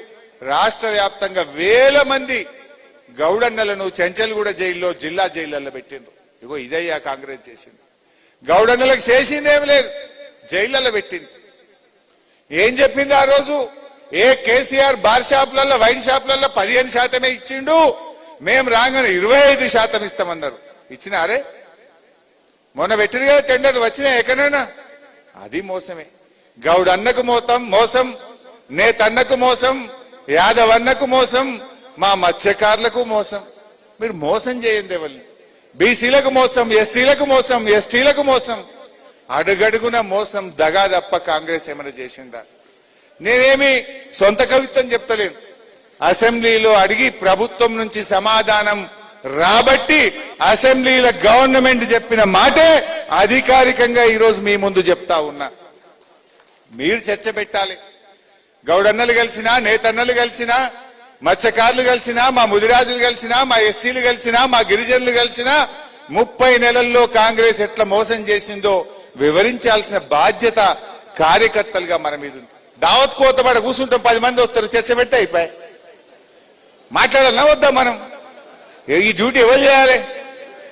మనం తప్పు చెప్పాల్సిన అవసరం లేదు, అబద్ధం చెప్పాల్సిన అవసరం లేదు. ఉన్న ముచ్చట మంచిగా చెప్పుదాం. ఇప్పుడు అంతెందుకే, మన గౌరెల్లి ప్రాజెక్ట్ ఎంత కష్టపడ్డాడు సతీష్ అన్న నాకు తెలుసు. ఆ రోజు గౌరవెల్లి ప్రాజెక్టు కోసం కాంగ్రెస్ పార్టీ చాలా అడ్డంకులు వేసింది. గ్రీన్ ట్రిబ్యునల్లో కేసేసిండు, హైకోర్టులో కేసేసిండు, రైతులతో ధర్నాలు చేపించిండు, అనేక ఇబ్బందులు పెట్టిండు. మా సతీష్ అన్నకే తెలుసు, ఆ విషయం ఎవరికి తెలియదు. ఈ రాష్ట్రంలో ఆనాడు నేను చెప్తే ఏమైందంటే నాకు ఇబ్బంది అయిద్దని నేను ఫైనాన్స్ మినిస్టర్ ఉండి కూడా బయటకు చెప్పుకోలే. ఇవాళ చెప్తున్నా, మొత్తం తెలంగాణ రాష్ట్రంలో గిరిజనుల కోసం అక్కడ ఎవరైతే గౌరవెల్లి రిజర్వాయర్లో R&R కాలనీలో ముంపుకు గురైతున్నారో తెలంగాణలో ఎవరికి అని ప్యాకేజ్ ఒక స్పెషల్ జీవో తెచ్చి గౌరవెల్లి నిర్వాసితులకు డబ్బులు ఇచ్చిన ఆ రోజు ఎక్కడి తెలంగాణలో యాజ్ ఎ స్పెషల్ ప్యాకేజ్ ఇప్పించిన నేను ఆ రోజు. అన్న ఇది అయ్యేటట్లేదు, ఈ కాంగ్రెస్ వాళ్ళు అడ్డం పడుతున్నారు అంటే నేను సతీష్ అన్న కేసీఆర్ గారి దగ్గర పోయి వారి దగ్గర స్మితా సబర్వాల్ ఒక ఇరిగేషన్ సెక్రటరీగా, CMO సెక్రటరీగా ఉంటే ఆమెను కన్విన్స్ చేసి కేసీఆర్ గారి దగ్గర పోయి ఒక 60 కోట్లు 70 కోట్లు ఒక స్పెషల్ ప్యాకేజీ తెచ్చి ఆ ఎవరైతే ఇండ్లు పోతున్న తండాలు నిరాశ్రయులు అవుతున్నారో వాళ్లకు ప్రత్యేకమైన ప్యాకేజీ ఇచ్చి గౌరవెల్లి ప్రాజెక్టు పూర్తి చేసినాం. ట్రయల్ రన్ చేసి నీళ్లు కూడా పోయించినాం. ఎన్ని అడ్డంకులు చెప్పినా ఆనాడు పూర్తి చేసినాం. 30 నెలలైంది. ఇప్పుడు 30 గజాల కాలువ తవ్వినరా? 30 నెలల్లో 30 గజాల కాలువ తవ్వినరా? ఏమన్నా పని జరిగిందా? అరే మనము ఆ పంప్ హౌస్ కూలిపోయిండే. ఓ రోజు నేను సతీష్ అన్న పోతే పంప్ హౌస్ కూలిపోయింది. కూలిపోయిన పంప్ హౌస్ ను మళ్ళీ ఇంజనీర్లను పిలిచి మాట్లాడి డిజైన్ చేసి ఆ కాంగ్రెస్ హయాంలో కూలిపోయింది. అది మన హయాంలో కాదు. అలా గబిలాలు ఉండే మేము పోయే వరకు. దాన్ని మరమ్మతు చేసి పంప్ హౌస్ పూర్తి చేసి సబ్ స్టేషన్ పూర్తి చేసి 1 TMC నుంచి 8 TMCలతో గౌరవెల్లి రిజర్వాయర్ పూర్తి చేసి R&R పూర్తి చేసి వాళ్లకు డబ్బులు ఒక్క రూపాయి లేకుండా R&R కాలనీ నిర్వాసితులకు మొత్తం డబ్బులు చెల్లించిన ఆ రోజు. అంత చేసి ఇస్తే కనీసంగా కాల్వలు తవ్వి నీళ్లు బారిచ్చే పరిస్థితి లేదా? మేమేం తొందరపల్లే. ఏడాది కాదు, 2 ఏళ్ళు కాదు, 3 ఏళ్ళకి దగ్గర పడ్డారు. దిగిపోయే కాలం దగ్గర పడ్డది. ఇంతవరకు అతిగతి లేదు. అంటే నిన్న ఒకటి రేవంత్ రెడ్డి ఒక మాట మాట్లాడి. రేవంత్ రెడ్డి ఎప్పుడైనా మాట్లాడితే ఏమంటాడు? నేను పాలమూరు పులిబిడ్డ తొక్కుకుంటూ వచ్చినా అని మాట్లాడతాడు. ఈయన మొన్న ఎప్పుడో మహబూబ్ నగర్ పోయిండు. పోయి ఆ పాలమూరు రంగారెడ్డి ప్రాజెక్టును చూసిండు. మనం కట్టిందంతా లోపలేమో అబ్బాయి ఎంత మంచిగా అయింది పని అన్నాడట. అయితే అదంతా చూసి ఏమంటాడు బయటకు వచ్చి, నాకు ఈ పాలమూరు రంగారెడ్డి ప్రాజెక్టు అర్థం కావడానికి 2.5 ఏళ్లు పట్టింది అన్నాడు. అంటే నువ్వు పాలమూరు బిడ్డవు, ముఖ్యమంత్రి 2.5 ఏళ్ళు అయింది, ఈ ప్రాజెక్టు అర్థం కానికే నాకు 2.5 ఏళ్లు పట్టింది అన్నాడు. ఇప్పుడు నాకు డౌట్ వస్తుంది, మరి గౌరవెల్లి అర్థం కావడానికి 5 ఏళ్ళు అవుతుందో, నువ్వు దిగిపోయినాక అర్థమవుతుందో? నీకు ఎన్నడు అర్థం కావాలి, గౌరవెల్లి ఎన్నడు కావాలి? అవుతుందంటావా? నీ జిల్లా నీ పాలమూరు అర్థం కానికే 2.5 ఏళ్లు పట్టి నీకు, మా గౌరవెల్లి ఎన్నడు అర్థం కావాలి నీకు? ఇది ఎన్నడు కాలువలు అవ్వాలి, ఎన్నడు నీళ్లు రావాలి? ఇవాళ దయచేసి ఆలోచించాలని చెప్పి కూడా నేను ఈ సందర్భంగా కోరుతా ఉన్నా. ఇవాళ రేపు మళ్ళీ కొత్త కథ నేర్చిండు. మొదట్లోనేమో ఏం మాట్లాడినా బీఆర్ఎస్ మీద ఎత్తుండే, ఇప్పుడు నడతలేదు, ఇక పప్పులు ఉడుకుతలేవు. ఇప్పుడు అధికారుల మీద వేస్తుండు. నేను చెప్పినా అధికారులు ఇంటలేరు, నా మాట ఎవరు కదరే లేదు, నా మాట ఎవడు ఇంటలేడు, పని అయితే లేదు అని ఇప్పుడు అధికారుల మీద ఏడుస్తుండు. నీకు శాతగాక, నీకు వ్యవహారం రాక నువ్వు అధికారుల మీద ఏడిస్తే ప్రజలు నిన్ను క్షమించారు. కేసీఆర్ ఉండగా అరే నేను మిషన్ భగీరథ కింద నీళ్లు ఇయ్యకపోతే ఓట్లే అడగనని చెప్పిన దమ్మున్న నాయకుడు కేసీఆర్, నీళ్ళు ఇచ్చి చూపిన నాయకుడు కేసీఆర్, నీళ్ళిచ్చి ఓట్లు అడిగిన నాయకుడు కేసీఆర్ కదా. ఈయనేమంటుండు, అధికారులు నా మాట వింటలేరు, నాది అర్థలేదు. గిదా ముఖ్యమంత్రి చెప్పాల్సిన మాట? ఇవాళ ఆలోచించాల్సినటువంటి అవసరం ఉంది. నిన్న ముఖ్యమంత్రి అదేందో రివ్యూ మీటింగ్ పెట్టిండు వ్యవసాయ శాఖ. అదే వ్యవసాయ శాఖ రివ్యూ పెట్టిండు, ఏమన్నా మంచి మాట చెప్తాడేమో, మొన్నటి రైతు బంధు పడుతుందేమో, బోనస్ గురించి ఏమన్నా చెప్తాడేమో అని నేను కూడా చూసిన. ఇక మీటింగ్ అయిపోతే ప్రెస్ నోట్ వస్తుంది కదా, ఏమన్నా మంచి మాట వస్తుందా అని నేనే చూసిన. జనరల్ గా ముఖ్యమంత్రి కూర్చున్నాడు వ్యవసాయ శాఖ మీద అంటే ఏమనుకుంటామే, ఈ యాసంగి రైతు బంధు పడుతుందేమో అనుకుంటాం. మన సిద్దిపేటకే వచ్చింది కదా మొన్న మార్చి 22, 2026 నాడు మన సిద్దిపేట జిల్లాకే వచ్చి, ఆడికి కూడా ఎక్కువ మనోళ్ళని తోలుకొచ్చి హుస్నాబాద్లను. మార్చి 22, 2026 నాడు సిద్దిపేటకు వచ్చి 45 రోజుల్లో రైతు బంధు మొత్తం పైసలు వేసేస్తా అని చెప్పిండు. 9,000 కోట్లు ఎత్తా అని చెప్పిండు. పడ్డాయా పైసలు? ఇప్పుడు మార్చి 22 పోయి ఇలా జూన్ 16 పోయి 17 వచ్చింది అంటే 85 రోజులు దాటిందా? మరి నువ్వు 45 రోజుల పైసలు వేస్తా అని చెప్పిన ముఖ్యమంత్రి 85 రోజులు దాటినా రైతు బంధు పడకపోయా. నేను అనుకున్నా నిన్న మీటింగ్ పెట్టిండు, ఎవడన్నా ఆఫీసర్ యాద్ చేస్తాడేమో, ముఖ్యమంత్రి అడుగుతాడేమో, ఇక 45 రోజులు కాదు 85 రోజుల కన్నా రైతు బంధు పడుతుందేమో నేను అనుకున్నా. రైతు బంధు సప్పులు లేదు. 5 నెలల రైతు బీమా కట్టక మీ హుస్నాబాద్లో అడుగుండే ఎవరినన్నా, ఈ మధ్య చనిపోయిన రైతులకు 5 నెలల నుంచి బీమా వచ్చుడు బంద్ అయింది. కేసీఆర్ ఉన్నప్పుడు కరోనా ఉన్నా ఆగలే, కష్టం వచ్చినా ఆగలే. ఏ రైతు ఇంట్లో దురదృష్టవశాత్తు ఎవరు చనిపోయినా 5 లక్షల రూపాయలు 10 రోజుల్లోకి వచ్చి బ్యాంకులో పడ్డాయి. ఇప్పుడు 5 నెలల రైతు బీమా సప్పులు లేదు. నేను అనుకున్న ముఖ్యమంత్రి రివ్యూ చేస్తుండే కదా, రైతు బీమా పైసలు కడతాడేమో, ఆ రైతు బీమా 5 నెలల నుంచి ఆగిపోయింది, స్టార్ట్ అవుతుందేమో అనుకున్నా. అది సప్పులు లేదు. ఈ యాసంగి ఏమైనా బోనస్ ఇస్తాడేమో, మరి పోయిన యాసంగి అయితే 1200 కోట్లు ఎగ్గొట్టిండు.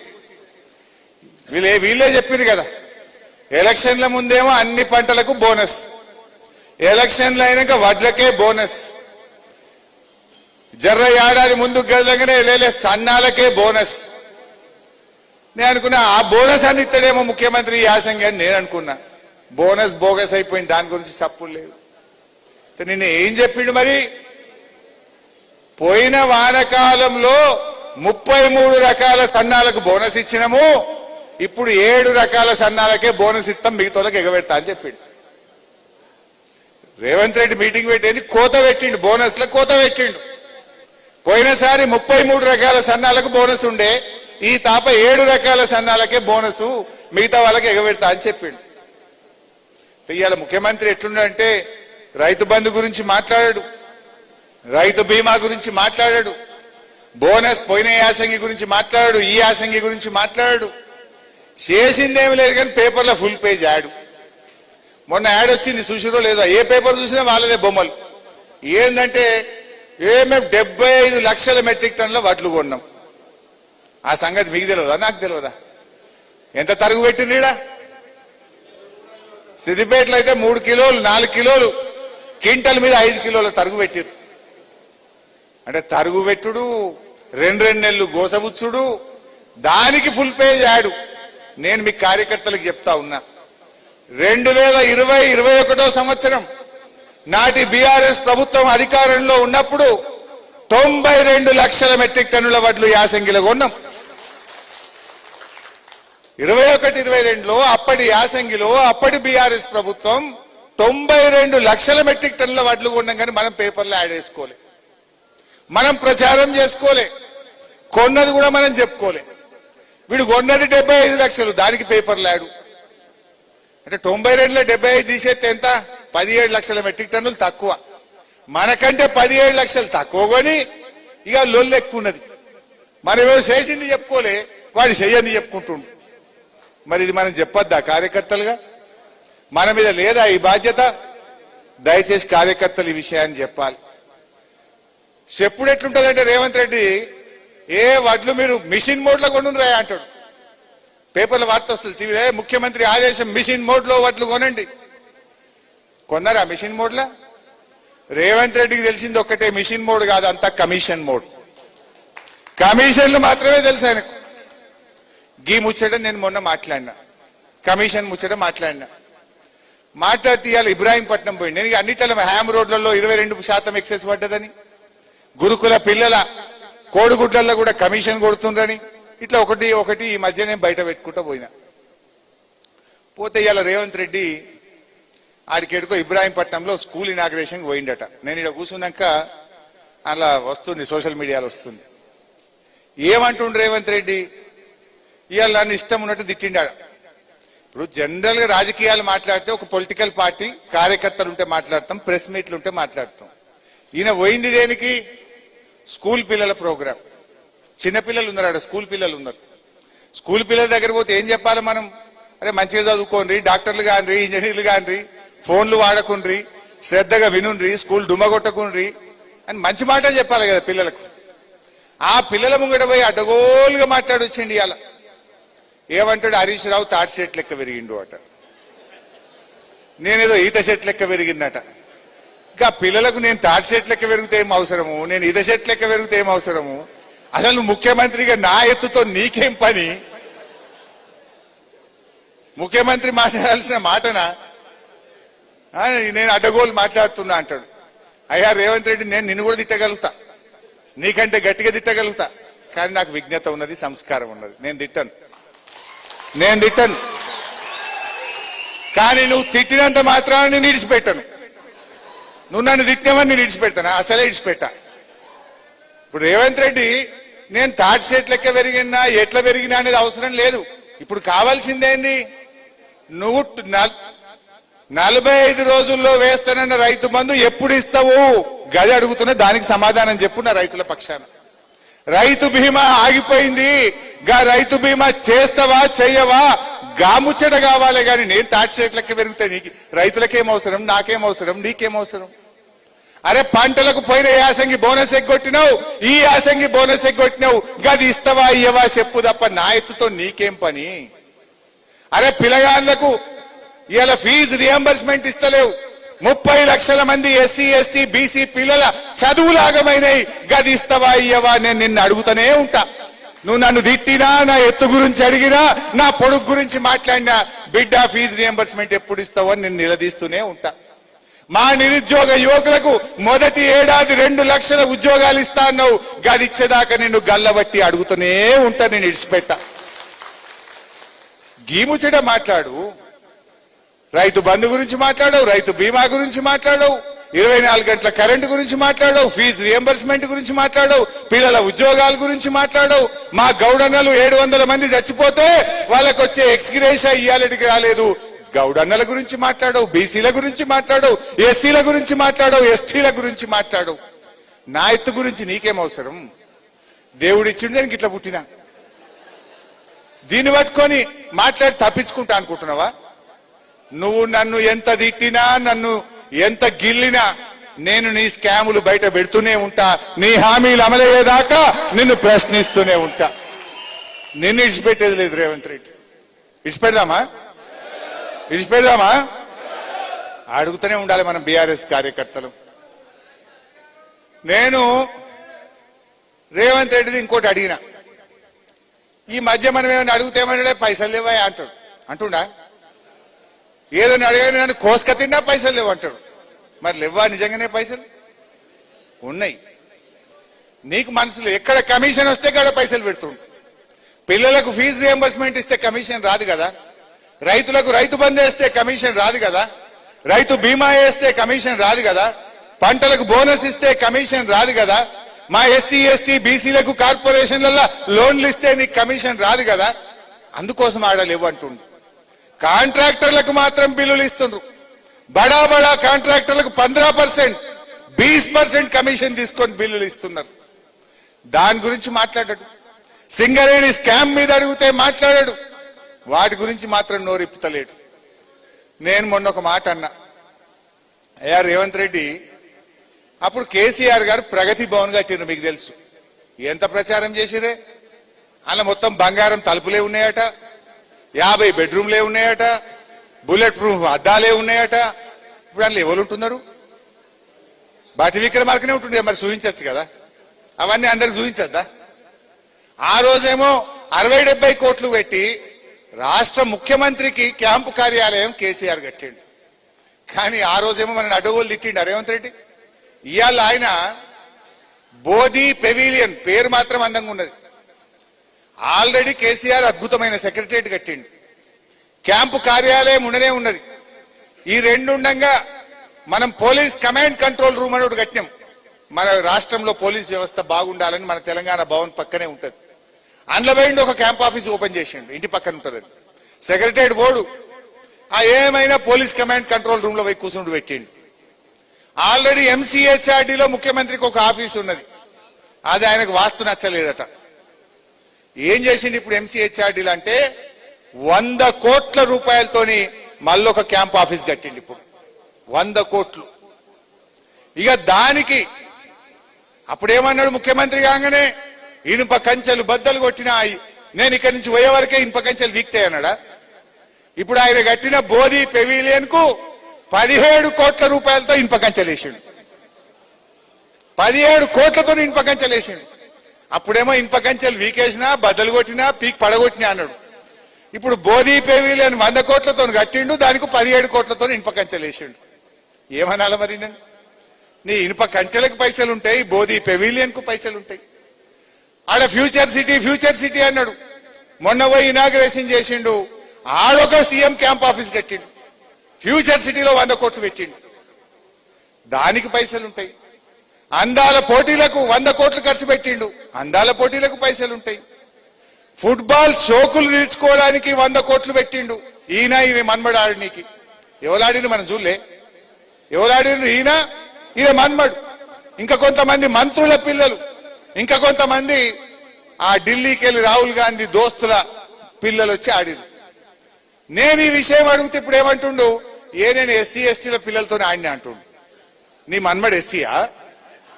నీ మంత్రుల పిల్లలు ఎస్సీయా? మీ ఎంపీల పిల్లలు ఎస్సీయా? రాహుల్ గాంధీ దోస్తుల పిల్లలు ఎస్సీయా? ఈ విషయం నేను బయట పెట్టి 100 కోట్లు ఖర్చు పెట్టినవరా బిడ్డ అంటే, నేను ఎస్సీ ఎస్టీ పిల్లలతో ఆడుకుంటే తప్ప అంటుండు. నీ మన్మంతో ఆడినావు, నువ్వు ఎస్సీ ఎస్టీలతో ఆడలే.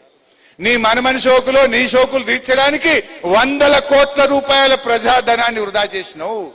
ఆ 100 కోట్లు ఖర్చు పెడితే అద్భుతంగా 10 స్కూళ్లు కట్టరాకపోవునా, 10 స్కూళ్లు గవర్నమెంట్ స్కూళ్లు బాగుపడకపోవునా? అది అడిగితే ఆయనకు నా మీద కోపం. ఈత చెట్లకి వెళ్ళినావు, తాటి చెట్లకి వెళ్ళినావు, ఆ స్కూల్ ఎందుకు పెట్టావు? అదేవిధంగా ఫ్యూచర్ సిటీ, ఉన్న సిటీలో మోరీలు సాఫ్ చేసే తెలివి లేదు. మొన్న ఒక్క వాన పట్ట హైదరాబాద్ లో కార్లు మొత్తం పడవలై కొట్టుకపికినాయి కార్లు. గిజ్జేసే తెలివి లేదు కానీ ఇక ఫ్యూచర్ సిటీ కట్టాలని దానికి 1,00,000 కోట్లు ఖర్చు పెట్టాడట. మూసీ సుందరీకరణ 1,50,000 కోట్లు ఖర్చు పెట్టాడట. అంటే నీ మూసీ సుందరీకరణకు పైసలు ఉంటాయి, ఫ్యూచర్ సిటీకి పైసలు ఉంటాయి, క్యాంప్ ఆఫీసులు కట్టడానికి పైసలు ఉంటాయి, ఫుట్బాల్ షోకులకు పైసలు ఉంటాయి, అందాల పోటీలకు పైసలు ఉంటాయి. మా ఎస్సీ ఎస్టీ పిల్లలకు ఫీజు రియంబర్స్మెంట్ ఇవ్వమంటే డబ్బులుండవా? మా రైతన్నలకు రైతు బంధు ఇవ్వమంటే డబ్బులుండవా? రైతు బీమా కట్టమంటే ఉండవా? ఈ జర్నలిస్టులకు ఇచ్చిండా? కేసీఆర్ ఉండగా జర్నలిస్టులకు 100 కోట్ల రూపాయల సంక్షేమ నిధి పెట్టిండు. ప్రతి సంవత్సరం బడ్జెట్ లో 30 కోట్లు ఇచ్చిండు కేసీఆర్. రేవంత్ రెడ్డి వచ్చి 3 ఏళ్లైనా 1 రూపాయి కూడా ఈ జర్నలిస్టులకు ఈ రోజు వరకు ఇవ్వలే.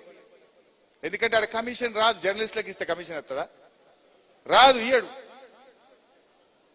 జా కమిషనే మా పైసే. వీళ్ళకి ఇల్లు అప్పుడు నేను మా సతీష్ అని చెప్తే జాగలు ఇచ్చిన ఇల్లు శాంక్షన్ చేసిన. బీఆర్ఎస్ పోయింది, ఇల్లు ఆగిపోయినాయి. హుస్నాబాద్ జర్నలిస్టులు ఇల్లు ఆగిపోయినాయి. నేనుంటే ఇప్పటికి ఇళ్ళలో వదురాలు, మన గవర్నమెంట్ ఉంటే ఇళ్ళలో వదురు. ఇవాళ ఏమైంది? ఇల్లు ఆగిపోయినాయి, ఏడియానే ఉన్నాయి. ఈ రకమైనటువంటి పరిస్థితి ఇవాళ రాష్ట్రంలో ఉంది.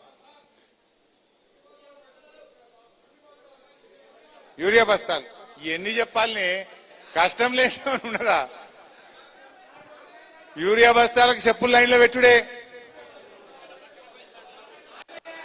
మక్కల పైసలు వల్లే మరి మంత్రి గారు ఉన్నారు కదా ఈయనే మక్కల పైసలు వల్లే యూరియా బస్తాలు దొరికాయి. అంతెందుకు ఇందిరమ్మ ఇల్లు కట్టిండ్రు. ఓ ఇందిరమ్మ ఇల్లు అని డబ్బా కొడుతురు. ఇప్పటికి ఎవరికి ఫైనల్ బిల్ రాలే ఈ తెలంగాణలో. ఒక్కరికి 3,60,000 వేసిండ్రు, ఆగబట్టిరు. వాస్తవానికి ఇందిరమ్మ ఇల్లు కడితే మేస్త్రికే 2,30,000 అవుతున్నాయి. నువ్వు ఇచ్చిన పైసలు బేస్మెంట్కే పోతున్నాయి. మేము ఆ రోజు 3 లక్షల ఇళ్లు కట్టినాం. ఒక్క రూపాయి ఖర్చు లేకుండా ఇల్లు కట్టి ఇళ్లలో దోల్నాం. నువ్వు ఇచ్చే దాంట్లో 5 అంటివి 3,60,000 ఆప్తివి. వాళ్ళు అప్పులు తెచ్చిండ్రు పాపం, నువ్వు ఇస్తావని మిత్తిలకు తెచ్చిండ్రు. నువ్వు ఇచ్చేది ఎప్పుడు, నువ్వు ఇచ్చే వరకు ఆ పైసలు మిత్తిలకే వీగిటట్టున్నాయి. ఇవాళ ఎవరికన్నా నువ్వు ఫైనల్ బిల్ ఇచ్చినవా అని నేను అడుగుతున్నా. ఆ రోజు కాంగ్రెస్ మేనిఫెస్టోలో ఏం చెప్పిండ్రు? ఎస్సీలకు ఎస్టీలకు ₹1,00,000 ఎక్కువ ఇస్తామన్నారు. వచ్చిన ఎవరికన్నా ఇండ్లు కట్టుకుంటే ఎస్సీ ఎస్టీలకు 1,00,000 ఎక్కువ ఇస్తామన్నారు. ఎస్సీ ఎస్టీలకు మోసం. ఆ ఇస్తామన్న 5లో 3,60,000 ఆగిపోయినరు. అది ఫైనల్ బిల్లు రాదు. ఇవాళ ఇండ్లు కట్టుకున్న వాళ్ళంతా అప్పుల పాలైనటువంటి పరిస్థితి ఏర్పడ్డది. సరే, ఏది ఏమైనా ఒక ప్రధాన ప్రతిపక్షంగా ప్రజల పక్షాన పోరాడడం మన బాధ్యత. రాజకీయాల్లో ఉంటే అధికారం ఒక్కటే కాదు కదా, ప్రజలు ఏ బాధ్యత ఇస్తే ఆ బాధ్యత నిర్వర్తించాలి మనం. ఇవాళ ప్రధాన ప్రతిపక్షంగా రైతులకు కష్టం వస్తే ముందుండి పోరాడుతున్నాం. ఇవాళ ఏ వర్గానికి అన్యాయం జరిగినా ఆ వర్గాల పక్షాన మనం ముందుండి కొట్లాడుతున్నాం. మొన్న ఒక అమ్మాయి ఖమ్మం జిల్లాలో పాపం 12 ఏళ్ల అమ్మాయి మీద రేప్ అయింది. ఎవడొక్క మంత్రి పోలే అటంకల. ఖమ్మంలో 3 మంత్రులు ఉంటారు, ఒక్కడు కూడా అటంకల పోలే. నాకు తెలియంగానే నేను 11 గంటలకు పోతా అని ప్రెస్ వాళ్ళకి ఇన్ఫర్మేషన్ పెట్టినా. మన సునీతా లక్ష్మారెడ్డి నర్సాపూర్ ఎమ్మెల్యే గారు, సబితా ఇంద్రారెడ్డి ఎమ్మెల్యే గారు మాజీ మంత్రి, మేము పోదాం అనుకొని 3 మాట్లాడుకొని 11 గంటలకు నిమ్స్కి పోతామని పెట్టినాం. నేను 11ంటికి పోతానే వరకు 11:15 ఉరికొచ్చిండు తుమ్మల నాగేశ్వరరావు. సరే పోయినలే అనుకుని నేను 5 నిమిషాలు బయట ఆగాను. పోయినాక నేను పోయి పాపం ఆ తల్లితో మాట్లాడి, ఆ అమ్మాయితో మాట్లాడి, డాక్టర్లతో మాట్లాడి బయటకు వచ్చిన. ఆ అమ్మాయి చిన్న పాప కదా, 12 ఏళ్ల అమ్మాయి పాపం రేప్ కేసులో బాధితురాలు. బయటకు వచ్చి తల్లితో మాట్లాడినా. ఏందమ్మా అంటే, వరండాలో వండుకుంటున్నాం సార్, మందులు బయట కొనుకొచ్చుకోమంటుండ్రు సార్ అంటే, మందులు కొనుకొచ్చిన చిట్టీలు ఉన్నాయమ్మా అన్న. 3 చిట్టీలు తెచ్చింది. ఒకటి 3,600, ఒకటి 2,300, ఒకటి 750, 760 ఉంది. అంటే ఒక రేప్ విక్టిము 12 ఏళ్ల అమ్మాయి ఆసుపత్రిలో పడితే కనీసం మందులు ఇచ్చే తెలివి కూడా ఈ గవర్నమెంట్కి లేదా? ఆ మందుల బిల్లులు పట్టుకొచ్చి నేను ప్రెస్ మీట్ పెట్టి దద్దమ్మ ప్రభుత్వం రేవంత్ రెడ్డి గడ్డి వీక్తున్నావు అంటే, నేను బయటకు రాచి మాట్లాడరాగానే ఉరికిదిగా ఒకడిగా మహిళా మంత్రులు, మహిళా కమిషన్లు, ఆఫీసర్లు ఉరికి ఆ తల్లికి ఆ మందుల బిల్లులు వాపస్ ఇచ్చిండ్రు. ఆమెకు వెంటనే ఒక రూమ్ ఇచ్చిండ్రు. నేను మంచిగా చూసుకుంటామని చెప్పిండ్రు. అంటే నేను ఎందుకు చెప్తున్నా ఈ మాట అంటే, ప్రధాన ప్రతిపక్షంగా మనం గొంతు ఇప్పినాం గనక ఒక కుటుంబానికి మేలు జరిగింది. మనం మన బాధ్యత నిర్వర్తిస్తున్నాం. ఎక్కడ అన్యాయం జరిగినా ప్రజల గొంతుకగా ఇవాళ బీఆర్ఎస్ పనిచేస్తున్నది. ఎవడన్నా బీజేపీ వాళ్ళు పనిచేస్తురా? ఇవాళ ఎవరున్నారు ప్రజల గొంతుగా? అధికారంలో ఉంటే ప్రజల పక్షాన పనిచేసినాం. మంచినీళ్ళు ఇచ్చినాం, కరెంట్ ఇచ్చినాం, వడ్లు కొన్నాం, రైతు బంధు పెట్టినాం, రైతు బీమా పెట్టినాం, కళ్యాణ లక్ష్మి ఇచ్చినాం, కేసీఆర్ కిట్ ఇచ్చినాం, దవాఖానలు కట్టినాం, మెడికల్ కాలేజీలు పెట్టినాం, గురుకులాలు పెట్టినాం. ప్రజల కోసం పనిచేసినాం. ప్రజలు ప్రతిపక్షంలో ఉండమన్నారు. ఎక్కడ కష్టం ఉంటే, నిరుద్యోగుల మీద లాఠీ చార్జ్ అయితే మనం గొంతు విప్పుతున్నాం. 2 లక్షల ఉద్యోగాలు ఎప్పుడు ఇస్తావు అంటున్నాం. ఫీజు రియంబర్స్మెంట్ ఇవ్వకపోతే గొంతు కలుపుతున్నాం. రైతుల పక్షాన పోరాటం చేస్తున్నాం, మహిళల పక్షాన పోరాటం చేస్తున్నాం. ప్రజల గొంతుకై ప్రధాన ప్రతిపక్షంగా ఈ రోజు మనం పనిచేస్తా ఉన్నాం. ఇది ప్రజలు ఇచ్చిన బాధ్యత. అధికారమే ముఖ్యం కాదు కదా, ప్రతిపక్షంలో ఉండమని కూర్చుంటున్నామా మనం? ఎక్కడ అన్యాయం జరిగినా, ఎక్కడ అవినీతి జరిగినా, ఎక్కడ ప్రజలకు కష్టం వచ్చినా ప్రజల గొంతుకై బీఆర్ఎస్ పోరాడుతుంది, ప్రజల పక్షాన నిలుస్తుంది. కార్యకర్తలుగా మనం కూడా ఒక రాజకీయ పార్టీ కార్యకర్తగా గర్వపడాలి. ఒక ఉద్యమం చేసిన పార్టీ, ఒక తెలంగాణ సాధించిన పార్టీ, దేశంలోనే అభివృద్ధిలో తెలంగాణను ఆదర్శంగా నిలిపిన పార్టీగా, ఒక రాజకీయ పార్టీ కార్యకర్తగా మనం కూడా గర్వపడాలి. We can feel proud. ఎవరికి లేని గౌరవం మనకే ఉంది. తెలంగాణ తెచ్చింది ఎవరు అంటే ఈ గులాబీ కండువా ఈ గులాబీ కార్యకర్త తెచ్చిండు, గులాబీ కార్యకర్త పోరాటంతో తెలంగాణ వచ్చింది కదా. ఇలా మనం ఎక్కడ ఇబ్బంది వచ్చినా మనం కొట్లాడుతున్నాం. ఇలా గవర్నమెంట్ ను పరుగులు పెట్టిస్తున్నాం కదా, పరుగులు పెట్టిస్తున్నాం కదా. ఇలా మనం మాట్లాడినామంటే ఉరుకుతురు కొడుకులు. మన హ్యామ్ టెండర్లు ఉన్నాయి, 22% ఎక్సెస్ చేసిండు. నేను అసెంబ్లీలో మాట్లాడినా, దెబ్బకు 5% తగ్గించారు. అంటే రాష్ట్రానికి 17% మిగిలిందా లేదా? ఇట్లా మనము ప్రజల గొంతుకగా కేటీఆర్ గారు, మన పార్టీ సీనియర్ నాయకులు ఎక్కడికక్కడ అందరం కూడా కేసీఆర్ గారి దశ దిశకు వారు చెప్పిన రీతిలో ఎక్కడికక్కడ మనందరం కూడా పనిచేస్తా ఉన్నాం. సో ఎవరి స్థాయిలో వాళ్ళు మనం పనిచేయాలి. ఇప్పుడు మండలంలో మనకు కరెంట్ సరిగా వస్తలేదు. నిన్న ఎవరో చెప్తున్నారు నాకు 11-12 గంటలు కూడా వస్తలేదు సార్ అన్నారు. మనం గట్టిగా మీరు మాట్లాడాలి. మక్కలకు పైసలు వల్లే ఇప్పుడు ఈ వానకాలం యూరియా కొత్త కథ పెట్టిండి. నిన్న మీటింగ్ పెట్టిన చేసింది ఏంటంటే బోనస్ల సన్నాలలో 33 రకాలు కాదు 7 రకాలని కొత్త పెట్టిండు. ఇంతకుముందు యూరియా అక్కనపేట వాళ్ళు హుస్నాబాద్ వచ్చి కొనుక్కపోదురు, కోవిడ్ వాళ్ళు హుస్నాబాద్ వచ్చి కొనుక్కపోదురు. ఇప్పుడు మీరు ఇక్కడికి రావద్దు, అక్కనపేటలో యూరియా ఉంటే గానే కొనుక్కోవాలి, లేకపోతే గానే ఉండాలి. ఎందుకంటే హుస్నాబాద్కి వస్తే మంది జమ అవుతారు, ధర్నా చేస్తున్నారు, రాస్తా రోకో చేస్తున్నారు. కనుక ధర్నా చేస్తే లొల్లు అవుతుందని ఎక్కడోళ్ళు అక్కడనే ఇస్తారటిగా. అంటే మనం వీడికి రావద్దు, జమ కావద్దు. పోయినసారి మీరు యూరియా కోసం కొట్లాడితే కేసులు పెట్టిండ్రు. యూరియా ఏమన్నా బంగారమా? రైతు బుక్కుతాడా? యూరియా ఇచ్చే తెలివి లేదు. యూరియా అడిగిన పాపానికి రైతులకు సంఖ్యలు వేసిండ్రు. సూర్యాపేటలో ఒక రైతు మీద 3rd డిగ్రీ నువ్వు యూరియా కోసం రేవంత్ రెడ్డిని అడుగుతావా అని పోలీస్ స్టేషన్ లో చిత్రవదలు పెట్టిండ్రు. మన హుస్నాబాద్ లో యూరియా అడిగితే కేసులు పెట్టినటువంటి పరిస్థితి. ఇది రైతు వ్యతిరేక ప్రభుత్వం. సింపుల్. మన హుస్నాబాద్ అంతా రైతులే కదా ఇక్కడ ఉండేది. అసలు రైతులకు నువ్వు చేసింది ఒక్కటి చెప్పు. రైతు బంధు పెట్టినావు, రైతు బంధు ఎగబెట్టినావు, రైతు బీమా బంధు పెట్టినావు, 24 గంటల కరెంటు 11 గంటలకు వచ్చింది. ఆనాడు ఆటో డ్రైవర్ చెప్తే ఇంటికాడ 4 బస్తాలు వేసిపోయిండు డ్రైవర్. ఇవాళ యూరియా బస్తాల కోసం సుక్కలు చూపిస్తున్నావు, వడ్లమ్మాలంటే సుక్కలు చూపిస్తున్నావు, బోనస్ బోగస్ చేసినావు, 33 రకాలకెళ్ళి 7 రకాలకు తెచ్చినావు, మక్కల పైసలు ఇంతవరకు వల్లే. అసలు నువ్వు రైతుకు చేసింది ఒక్క పని చెప్పండి. ఎగబెట్టుడు, మోసం చేసుడు, ఆగంబట్టుడు తప్ప రైతన్నకి ఏమన్నా చేసిండా రేవంత్ రెడ్డి? అసలు రైతు అనే వాళ్ళు నా దృష్టిలో ఇక ఈ కాంగ్రెస్ పార్టీకి ఓటేయరు కాక ఓటేయరు. ఇంకా ఈయన ఈ అందానికి ఏమంటాడు, నాకు హిట్లర్ ఆదర్శం. హిట్లర్ కు హైడ్రా అంటే ఇష్టం కనుక నేను కూడా హైడ్రా పెట్టినా. నువ్వు హైడ్రా పెట్టి పేదల బతుకులు కూలుస్తున్నావు. ఆనాడు హైడ్రా పెట్టి ఆయన ఒక నరహంతక మూటాను ఆనాడు హిట్లర్ పెంచి పోషించింది. అందుకే ఇలా జర్మనీ దేశం 80 ఏళ్ళైనా ఇప్పటికీ హిట్లర్ చేసిన దురాఘాతాలకు ప్రపంచానికి ఇంకా కూడా క్షమాపణ చెప్తూనే ఉంటది జర్మనీ దేశం. ఆ జర్మనీ దేశంలో ఎవడన్నా హిట్లర్ ను మెచ్చుకుంటే హిట్లర్ గురించి మాట్లాడితే తీసుకుపోయి జైల్లో వారేస్తాడు. ఈ రేవంత్ రెడ్డి నాకు హిట్లర్ మంచోడు అంటాడు, హిట్లరే నాకు ఆదర్శం అంటాడు.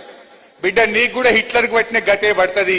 ఇవాళ జర్మనీ దేశం ప్రపంచానికి ఎట్లా క్షమాపణ చెప్పిందో రేపు కాంగ్రెస్ పార్టీ కూడా 50 ఏళ్ల దాకా ఈ రేవంత్ రెడ్డి దురాగతకాలకు అరాచకాలకు ఈ కాంగ్రెస్ పార్టీ తెలంగాణ ప్రజలకు ఇంకొన్ని దశాబ్దాల పాటు క్షమాపణ చెప్పాల్సిందే, చెప్పవలసి వస్తుంది. తప్పదు. నువ్వు చేసిన అంతా ఇంత కాదు. అంతలో మిత్రులారా, మన పని మనం చేసుకుంటూ పోదాం. మనకంటే ప్రజలు తెలివైన వాళ్ళు, ప్రజలే అంతిమ నిర్ణేతలు. కానీ ప్రజలు మనకిచ్చిన బాధ్యత ప్రతిపక్షం చేద్దాం. మొన్న ఎప్పుడో రేవంత్ రెడ్డి అన్నాడు, ఇలా కూడా అన్నట్టున్నాడు, ఆ స్కూల్ పిల్లల ముంగట కూడా అన్నాడు, బిడ్డ మీరు ఊకే నా ఎంబడ పడుతున్నారు, నా తప్పులు ఎత్తి చూపుతున్నారు, నా స్కాములు బయట పెడుతున్నారు, మీరు ఇట్లా చేస్తే మళ్ళా తప్పక ప్రతిపక్ష హోదా రాదు అన్నాడు. నిజమే కదా, మనకెందుకు వస్తుంది ప్రతిపక్ష హోదా? మనం పాలక పక్షం అవుతాం, మాకు ప్రతిపక్షం ఎందుకు ఇస్తారు? మేము గట్టికి కొట్లాడుతున్నాం కనుక, ప్రజల గొంతుకై పనిచేస్తున్నాం కనుక, రైతుల గొంతుకై పనిచేస్తున్నాం కనుక, దళిత గిరిజన బలహీన వర్గాల గొంతుకగా పనిచేస్తున్నాం కనుక ప్రజలు మమ్మల్ని పాలక పక్షంలో కూర్చోబెడతారు. నువ్వు అన్నది కరెక్టే, మేము ప్రతిపక్షంలో ఉండం, పాలక పక్షంలో ఉంటాం రేవంత్ రెడ్డి, అందులో ఏం డౌట్ లేదు. మన పని మనం చేద్దాం. అట్లని మనం ఇంట్లో కూర్చుందామా? కొట్లాడుతూనే ఉండాలి, ప్రజల పక్షాన కొట్లాడాలి, ప్రజల గొంతుకు కావాలి, వీళ్ళ తప్పిదాలను ఎత్తి చూపాలి. ఎన్ని కేసులు పెట్టారో పెట్టని భయపడదామా? మనకేం కేసులు కొత్తగానా?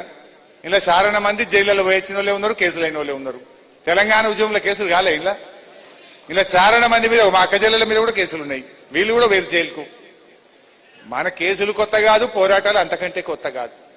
న్యాయం పక్షాన ఉందాం, ధర్మం పక్షాన ఉందాం, ప్రజల పక్షాన ఉందాం, ప్రజల గొంతుకై పనిచేద్దాం. జై తెలంగాణ. గౌరవనీయులు పెద్దలు హరీష్ అన్న గారికి ఒక రిక్వెస్ట్ చేయడం జరిగింది. అందరు కూడా వచ్చి హరీష్ అన్న గారిని ఉన్న జీవన్ రెడ్డి గారికి మరి సన్మానం చేస్తామనుకుంటున్న అందరూ కూడా సన్మానం చేయొచ్చు అని చెప్పి కూడా తెలియజేస్తున్నాం. ఓపికగా ఉండాలి, జర ఓపికగా ఉండాలి, ఓపిక ఉండి చేసుకోండి. దయచేసి దూకుడు అది ఇది చేస్తే బాగుండదు, దయచేసి ఓపికగా ఉండాలి. అందరు కూడా కలుస్తా అని చెప్పి హరీష్ అన్న చెప్పిండు, జీవన్ రెడ్డి గారు చెప్పిండ్రు. కాబట్టి దయచేసి అందరు కూడా మరి ఓపికగా ఉండాలని చెప్పి కోరుతున్నాను. ప్రప్రదంగా మా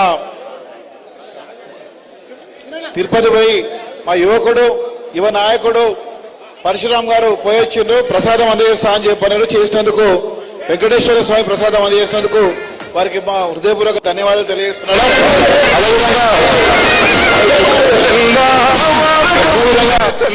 మరి గౌరవనీయులు వంశీధర్ రెడ్డి గారు మరి హరీష్ అన్న గారికి సన్మానం చేస్తా అని చెప్పి వచ్చిండ్రు. మరి వారికి కూడా హృదయపూర్వక అభినందన తెలియజేస్తున్నా. అదేవిధంగా చంద్రసీన్ గారు సైదాపూర్ నుంచి వెళ్ళి వారు కూడా సత్కరిస్తారని చెప్పన్నారు, కాబట్టి వారు కూడా సత్కరిస్తారు. అదేవిధంగా రాజు యాదవ్ నాయక్ గారు కూడా సత్కరిస్తా అన్నారు, వారు కూడా ధన్యవాదాలు తెలియజేస్తున్నా. అదేవిధంగా చంద్రసీన్ గారు కూడా చంద్రసీన్ గారు సత్కరిస్తా అని చెప్పన్నారు హరిజనకు. అదేవిధంగా సత్కరిస్తా అని చెప్పి చెప్పడం జరిగింది, వారు చంద్రసీన్ కూడా సత్కరించాలని చెప్పి తెలియజేస్తున్నాను. అదేవిధంగా గౌరవనీయులు సత్కరిస్తా అని చెప్పి